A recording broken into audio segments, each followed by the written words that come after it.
गुरु प्यारी साध संगत जी, आज फिर से एक सुंदर सी साखी आप सभी को सुनाने जा रही हूँ। गुरु प्यारी साध संगत जी, जब हम मुसीबत में अकेले पड़ जाते हैं, जब हमें ऐसा लगता है इस पूरी दुनिया में हमारा कोई नहीं है, और अगर सच्चे दिल से हम परमात्मा को पुकारें तो वो हमारी पुकार को अनसुना नहीं करते। वो ज़रूर सुनते हैं और हमारी मदद ज़रूर करते हैं। मानती हूँ मुसीबत का समय बहुत दुखदाई होता है। कई बार हम निराशा से भर जाते हैं, टूट जाते हैं, कोई आशा दिखाई नहीं देती, कोई आशा की किरण दिखाई नहीं देती, इतने बुरे तरीके से टूट जाते हैं। लेकिन ऐसी निराशा भरे समय में भी हमारा एक ही सहारा होता है, हमारा एक ही सहारा है। इस सच को हम जल्दी जान लें, जितनी जल्दी जान लें उतना ही हमारे लिए अच्छा है कि हमारा परमात्मा के सिवा इस पूरे ब्रह्मांड में कोई नहीं है। इस पूरी दुनिया में परमात्मा के अलावा हमारा कोई नहीं है। अगर है तो सिर्फ और सिर्फ परमात्मा।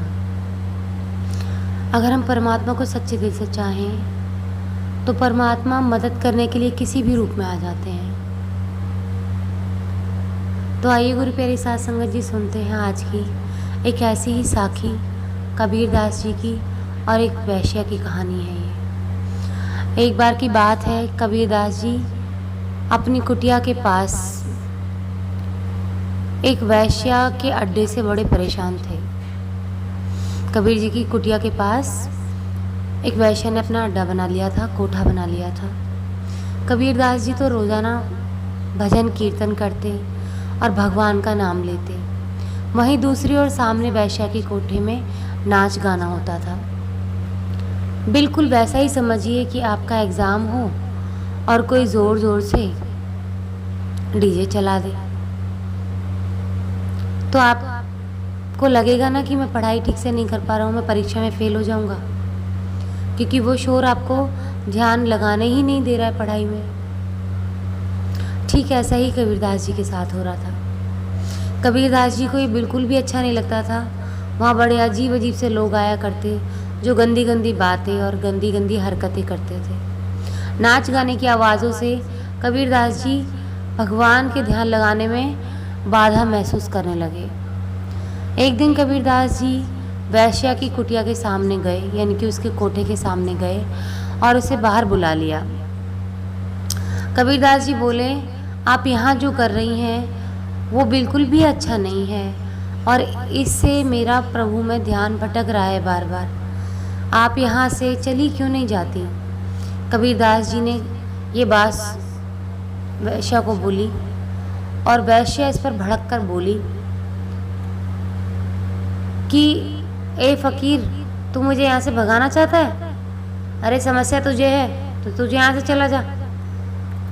फिर कबीरदास जी चुपचाप अपनी कुटिया में आ जाते हैं और भजन कीर्तन करने लगते हैं। ध्यान न बढ़ जाए इसलिए वो ज़ोर ज़ोर से ऊंचे स्वरों में भजन गाते हैं।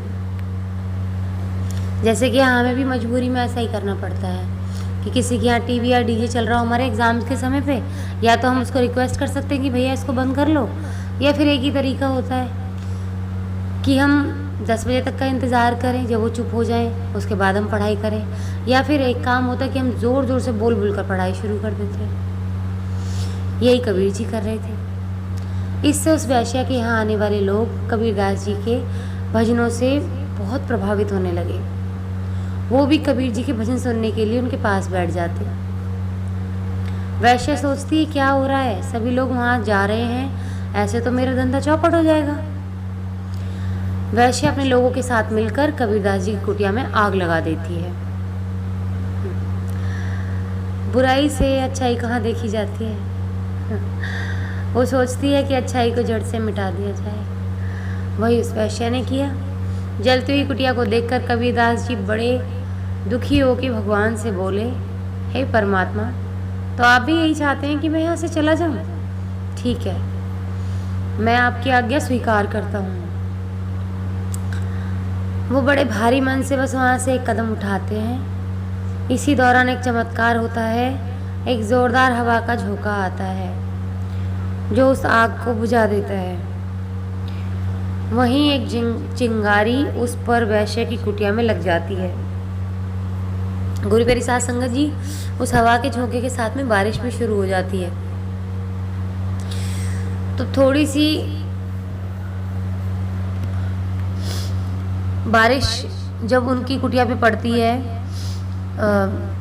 कबीर जी की कुटिया पे, तो वो उनकी आग तो बुझ जाती है और तुरंत ही वो बारिश भी बंद हो जाती है। लेकिन जो आग उड़ के उसकी कुटिया में अंदर चली जाती है, वैश्य की कुटिया में, तो वैश्य की कुटिया जलने लगती है।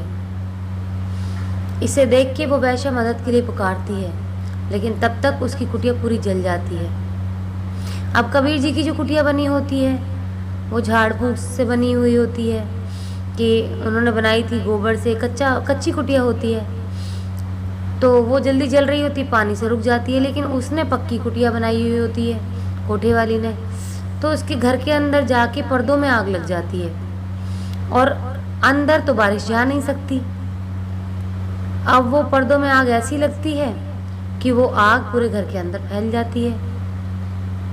गुरु प्यारी साध संगत जी वो मदद के लिए पुकारती रह जाती है, लेकिन तब तक उसका जो कोठा होता है पूरा जल जाता है। वो कबीरदास जी के चरणों में गिरकर माफ़ी मांगने लगती है, कहती है कि मुझसे गलती हो गई, अब मैं पछतावे की आग में जल रही हूँ और मुझे लग रहा है कि ये आग शायद कभी नहीं बुझेगी। उसके बाद वो वहाँ पर कभी दोबारा नहीं दिखी। इसलिए कबीरदास जी कहते हैं, जो ईश्वर को हर समय रोज़ याद करता है, ईश्वर भी मुसीबत के समय उसकी पुकार ज़रूर सुनता है।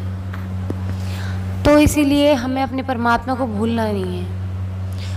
ये दुनिया बड़ी पापी है, बड़ी निष्ठुर है, बड़े ही पत्थर दिल वाली है। इससे कभी आस न करें और इसके चक्कर में अपने परमात्मा को भूलें ना। चाहे कुछ भी हो जाए, अपना सुमिरन, अपना ध्यान, अपना भजन ना छोड़ें, अपने परमात्मा को याद करें। ये दुनिया तो पीछे छूट जाएगी, अपने कर्म निभाओ बस, लेकिन इस दुनिया के पीछे अपने परमात्मा से जो नाता है उसको मत तोड़ें, क्योंकि मुसीबत में वही काम आता है। मुसीबत में जो काम दे, जो आपकी मदद करे, जो आपकी ढांढस बंधाए, जो आपका सहारा बने, वही तो आपका असली सहारा होता है। तो फिर कैसे आप उसको भूल सकते हैं? जब वो आपको नहीं भूलता, आपकी मुसीबत के समय में जब आप आवाज़ लगाते हैं, तो आप कैसे भूल जाते हैं सुख के समय में उसको? हमें उसको कभी नहीं भूलना है, हमें हमेशा उसको याद करना है। गुरु प्यारी साध संगत जी, हम सच्चे दिल से उनको याद करेंगे तो वो शायद हमसे दूर कभी नहीं जा पाएंगे। वो हमारा साथ कभी नहीं छोड़ेंगे, हमारे साथ रहेंगे। आज इसी के साथ इस सुंदर सी साखी को यहीं समाप्त करना चाहूँगी। मिलती हूँ आपसे अपनी अगली वीडियो में नई साखी के साथ। तब तक के लिए खुश रहें, सुमिरन करते रहें, सच्ची सेवा करते रहें।